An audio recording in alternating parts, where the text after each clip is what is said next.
정인호 목사님과 함께하는 오늘의 큐티입니다. 5월 28일 오늘의 말씀은 하박국 1장 12절에서 2장 1절까지입니다.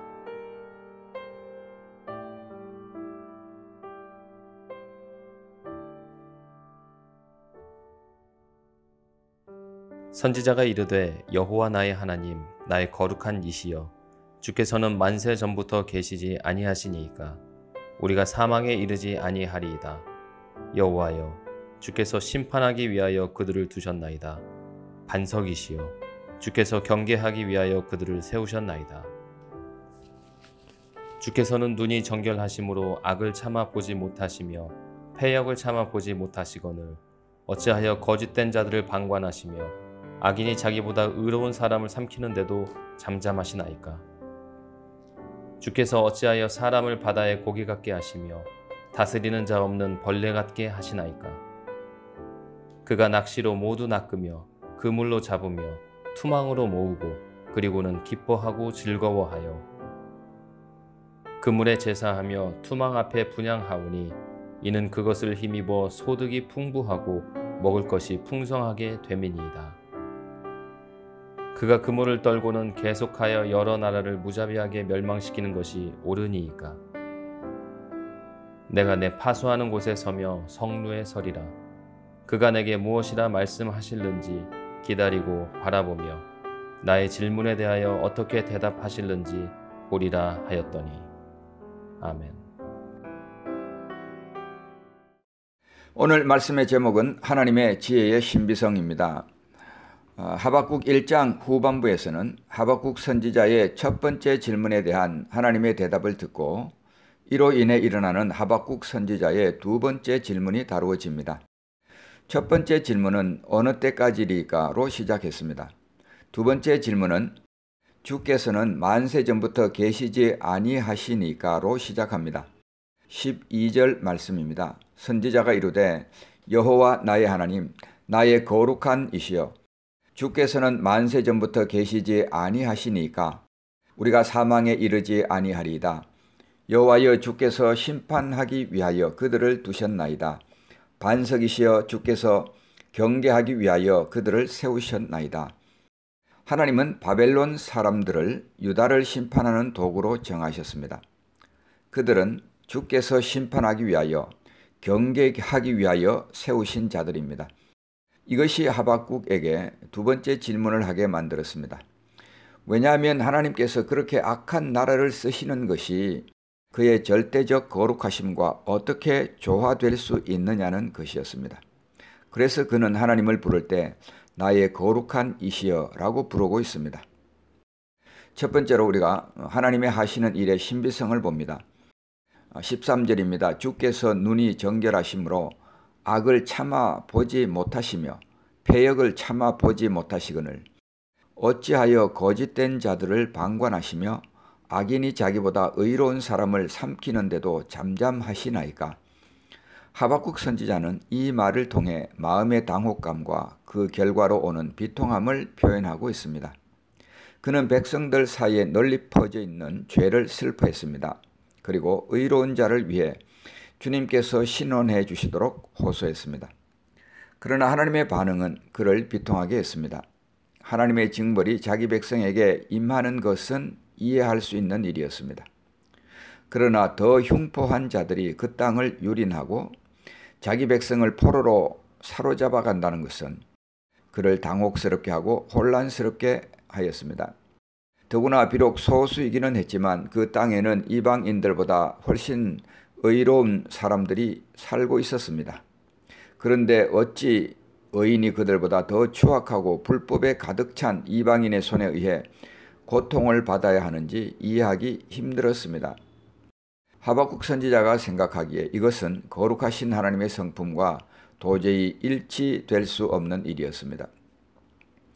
그래서 그는 13절에 이렇게 고백합니다. 주께서는 눈이 정결하심으로 악을 참아 보지 못하시며 패역을 참아 보지 못하시거늘 어찌하여 거짓된 자들을 방관하시며 마지막 부분에 초점이 있습니다. 악인이 자기보다 의로운 사람을 삼키는데도 잠잠하시나이까.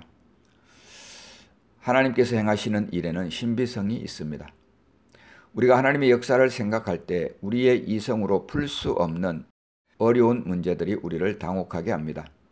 그러므로 우리는 이렇게 고백할 수밖에 없습니다. 깊도다 하나님의 지혜와 지식에 풍성하며 그의 판단은 헤아리지 못할 것이며 그의 길은 찾지 못할 것이로다.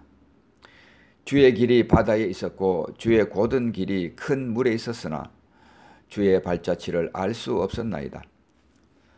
어떤 사람은 지혜를 부여받지만 어떤 사람은 딱하게도 정신이 온전하지 못합니다. 어떤 사람은 모든 것을 가지고 풍족한데 어떤 사람은 일상생활의 필수적인 것마저 부족합니다. 어떤 사람은 뜻이 견고한가 하면 어떤 사람은 주변 사람에 의해 끊임없이 흔들립니다.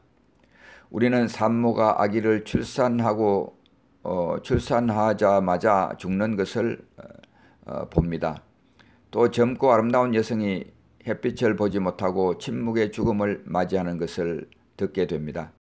삶을 성실하게 사는 사람이 한창 때에 죽는가 하면 무익하고 해악을 끼치는 사람은 오래 삽니다. 우리가 이러한 난제들을 만나게 되면 우리 속에 대두되는 회의가 우리로 하여금 선택하라고 강요하게 됩니다.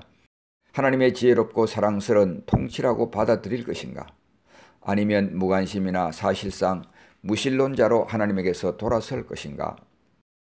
후자를 선택하려니 우리 마음의 깊숙한 확신과 우리 양심의 명확한 증거에 어긋나는 것 같습니다.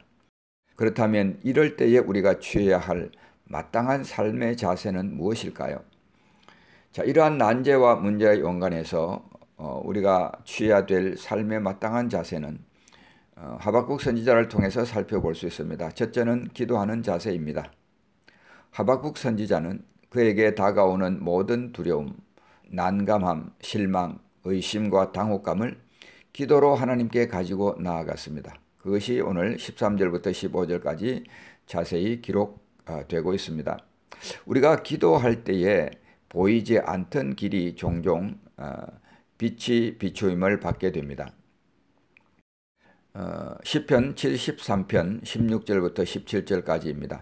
내가 어쩌면 이를 알까 하여 생각한즉 그것이 내게 심한 고통이 되었더니 하나님의 성소에 들어갈 때야 그들의 종말을 내가 깨달았나이다. 이 시편의 저자는 아삽입니다. 그도 하박국과 유사한 문제로 마음의 고통을 느끼고 있었습니다. 그가 보기에 의인은 종일 괴로움을 당하며 아침마다 징책을 당하고 있었습니다. 그러나 악인은 죽는 때에도 고통이 없고 고난도 없고 오히려 살찜과 풍성함 속에 살고 있는 것처럼 보였습니다. 아삽이 가지고 있었던 이런 고민은 그가 성소에 들어갈 때야 비로소 해결되었습니다. 그는 하나님께 나아갔습니다.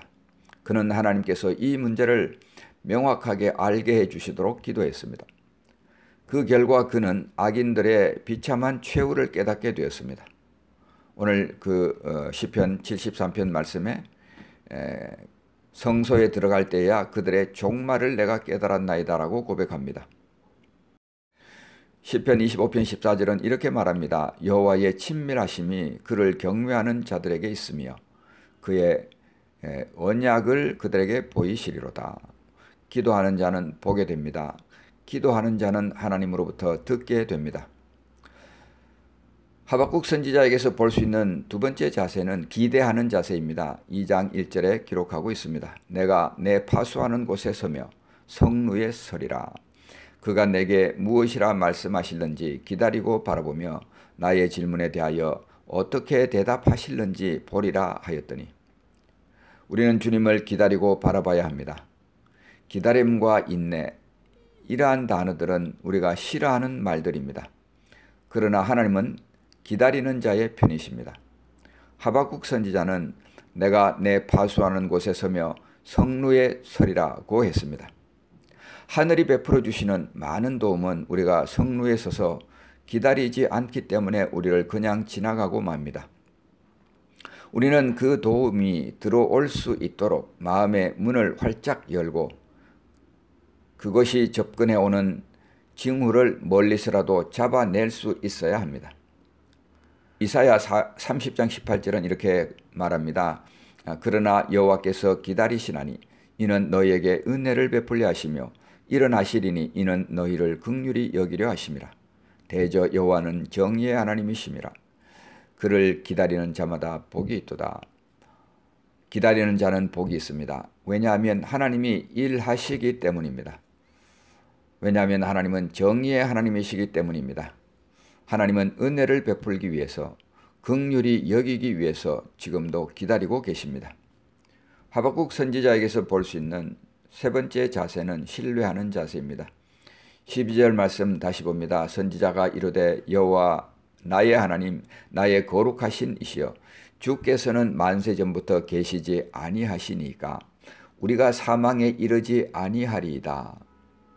하나님께서 악인에 대한 궁극적 심판과 공의를 실현하실 것이기 때문에 의인은 결국 구원받게 될 것임을 내다보는 말입니다.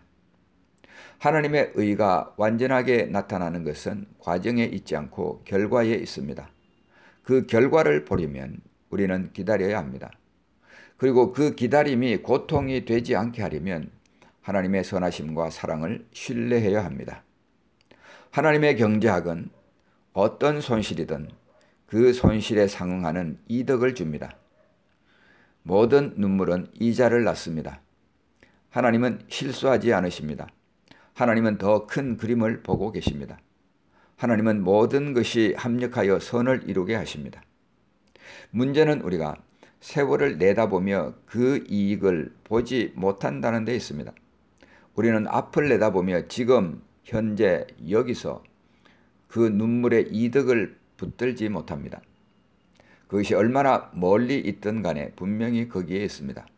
그러므로 우리는 지금 믿음으로 그것을 붙들 수 있어야 합니다. 세월을 지나고 보면 손실 속에 이득이 있음을 알게 됩니다. 시간이 흐르고 보면 눈물 속에 더 많은 유익이 있음을 알게 됩니다. 마태복음 5장 4절 말씀을 보십시오. 애통하는 자는 복이 있나니 그들이 위로를 받을 것이며, 시편 119편 71절은 이렇게 말합니다. 고난당한 것이 내게 유익이라.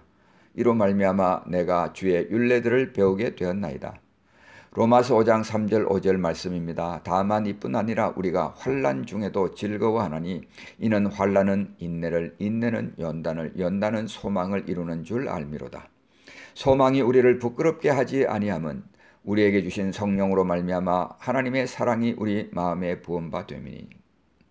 하나님의 경제학은 어떤 손실이든 그 손실에 상응하는 이득을 줍니다. 모든 손실에는 이득이 있습니다. 모든 눈물에는 유익이 있습니다. 그 소망이 부끄럽게 되지 않으려면 우리는 하나님의 사랑에 붙들림 바 되어야 합니다. 그러므로 성도 여러분, 스스로 질문해 보십시오. 과거 내게 처했던 어려움 속에서 주님께서 주신 이득은 어떤 것이 있었나? 나는 어려운 삶의 문제를 만날 때 과정에 묶여 있나? 아니면 결과를 내다보나? 삶 속에서 문제를 만날 때 나를 지탱해 주는 것은 무엇인가?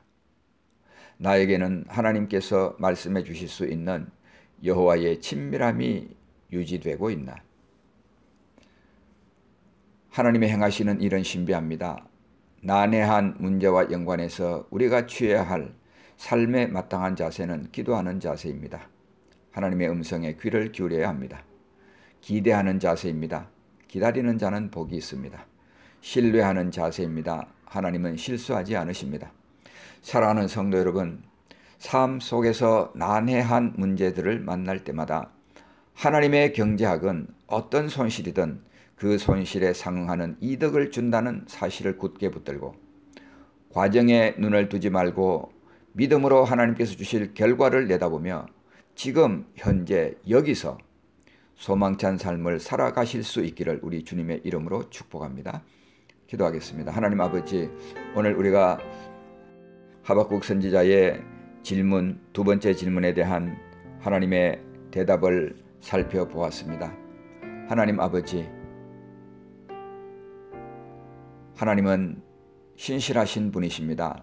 하나님은 실수하지 않는 분이십니다. 하나님이 행하시는 일은 신비합니다. 그러므로 하나님 아버지, 우리가 난해한 문제를 직면할 때마다 기도하는 자세를 가지게 하시고 기대하는 자세를 가지게 하시고 신뢰하는 자세를 가질 수 있게 하여 주옵소서. 삶 속에서 난해한 문제들을 만날 때마다 하나님의 경제학은 어떤 손실이든 그 손실에 상응하는 이득을 준다는 사실을 굳게 붙들 수 있게 하여 주옵소서. 그리하여 과정에 눈을 두지 말고 믿음으로 하나님 주실 결과를 내다볼 수 있게 하여 주옵소서. 그리고 지금 현재 여기서 소망찬 삶을 살아갈 수 있도록 은혜를 베풀어 주시옵소서. 예수님의 이름으로 간절히 기도하옵나이다. 아멘.